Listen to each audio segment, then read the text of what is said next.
In the vast and wondrous theater of life, the story of creation is told in many extraordinary ways. We often think of life beginning when two parents come together, a mother and a father, each contributing a part of themselves to create a new individual. This is the familiar story of sexual reproduction. But nature, in its infinite wisdom, has devised another equally marvelous method. It is a process where a single parent, all on its own, can give rise to a new generation. This is the incredible world of asexual reproduction. It is life's ultimate shortcut, a way for a living being to create a perfect copy of itself, without needing a partner. Imagine a world where you could simply create a clone of yourself. The new individual, or offspring, that is born is genetically identical to its parent. It carries the very same blueprint of life, the same instructions in its DNA. This is quite different from sexual reproduction, where the offspring is a unique mixture, a blend of traits from both parents, making it different from them and from its siblings. Our exploration begins in the unseen world, a realm teeming with life so small it is invisible to the naked eye. Here, in a single drop of pond water or a speck of soil, live countless microorganisms. Among them is a simple creature called amoeba. It has no fixed shape, moving like a blob of jelly. When an amoeba is ready to reproduce, it performs a feat of simple yet profound magic. It doesn't need a partner. It simply divides itself into two. This process is called binary fission, with bi meaning two and fission meaning to split. The process is astonishingly straightforward. First, the amoeba grows to its full size, gathering nutrients from its surroundings. Then the nucleus, which is the control center of the cell, duplicates itself, making an exact copy. The two nuclei then move to opposite ends of the cell. Following this, the body of the amoeba begins to constrict in the middle, as if a string is being slowly tightened around its waist. This furrow deepens and deepens, pulling the cell apart until finally, it splits completely into two separate, smaller amoebae. Each new daughter cell is a perfect clone of the parent, ready to grow and repeat the cycle. Now, let us turn our attention to another equally fascinating method of asexual reproduction, one known as budding. Imagine a tiny outpouching, a small bulge, appearing on the side of a parent's body. This little bump is not a wound or a defect. It is the beginning of a new life. This bulge, called a bud, grows and develops, slowly taking on the form of the parent. Once it is mature enough, it detaches and embarks on its own independent existence. A wonderful example of this can be found in a tiny freshwater animal called hydra. If you were to look closely at a stem of an aquatic plant in a clean pond, you might find this small, tube-like creature. When the hydra is well fed and conditions are good, a small bud will begin to form on its body wall. This bud develops its own tentacles and a mouth, becoming a miniature version of its parent. For a while, it remains attached, drawing nourishment from the parent. But soon, it breaks away, floats off, and attaches itself to a new spot, ready to live and grow, a perfect, tiny clone. This process is not limited to animals like hydra. It is also very common in the world of fungi, specifically in a single-celled fungus we all know, yeast. Yeast is the magical ingredient that makes our bread fluffy and helps in the fermentation of idli and dosa batter. Under a microscope, you can see this process in action. A small bud emerges from the parent yeast cell. It grows, and eventually, it separates. Sometimes, the buds form so quickly that they start budding themselves even before they have fully separated from the parent, forming a chain of yeast cells. Life's ability to regenerate is honestly one of its most awe-inspiring qualities.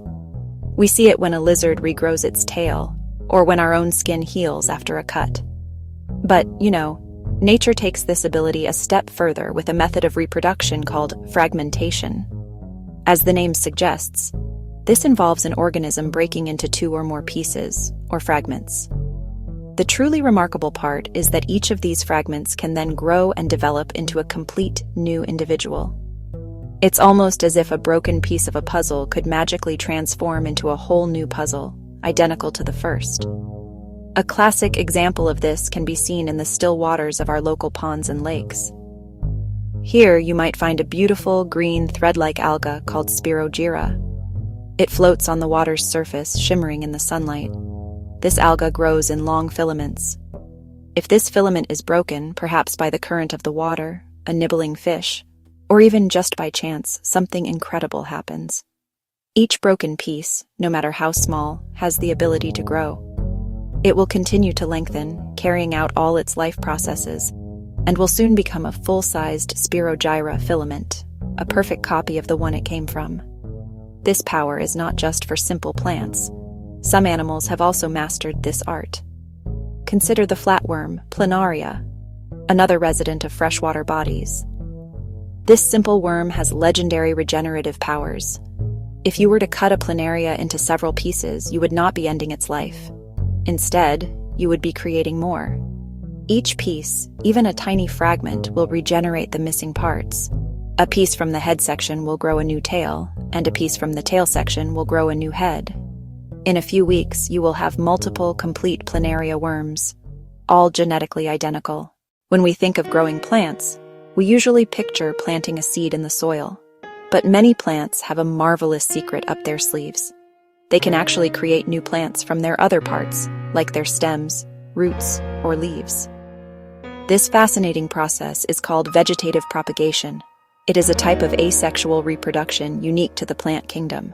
It allows a parent plant to create offspring that are exact replicas of itself, bypassing the entire process of producing flowers, pollinating, and making seeds. Think about some of the plants we see in our everyday lives in India. The humble potato, or aloo, is a perfect example. A potato is not a root.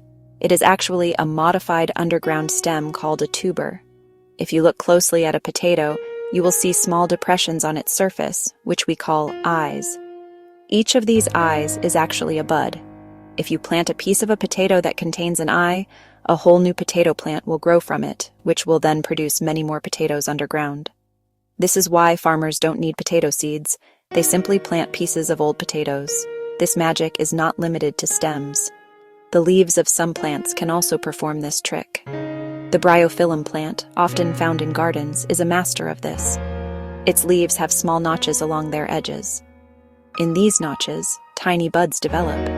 If a leaf falls onto moist soil, these buds will sprout roots and grow into new, independent plantlets.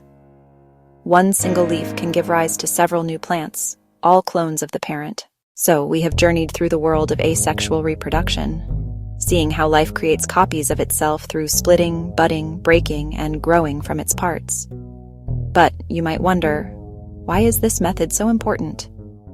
Its significance lies in its incredible speed and efficiency. In a stable, unchanging environment where an organism is perfectly adapted to its surroundings, there is really no need to change a winning formula. Asexual reproduction allows that successful individual to produce many more just like it, very, very quickly. Think of a single bacterium landing in a warm, nutrient-rich bowl of milk.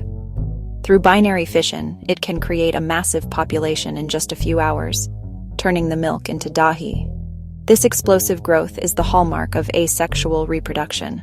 It ensures the survival of the species by producing a large number of offspring in a short amount of time.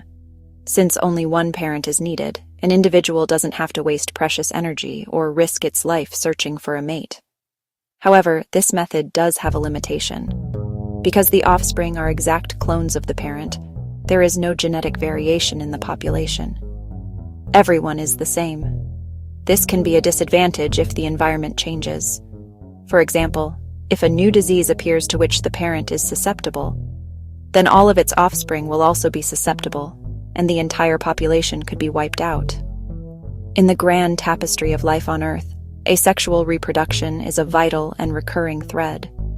It is the force behind the bloom of algae in our oceans, the healing of our forests, and the success of many of the crops that feed us, like sugarcane and bananas. It demonstrates nature's pragmatism, a simple, direct, and effective way to ensure that life persists. It reminds us that there is more than one way to continue a legacy. While sexual reproduction creates the beautiful diversity of life, asexual reproduction ensures its powerful, resilient, and enduring presence on our planet.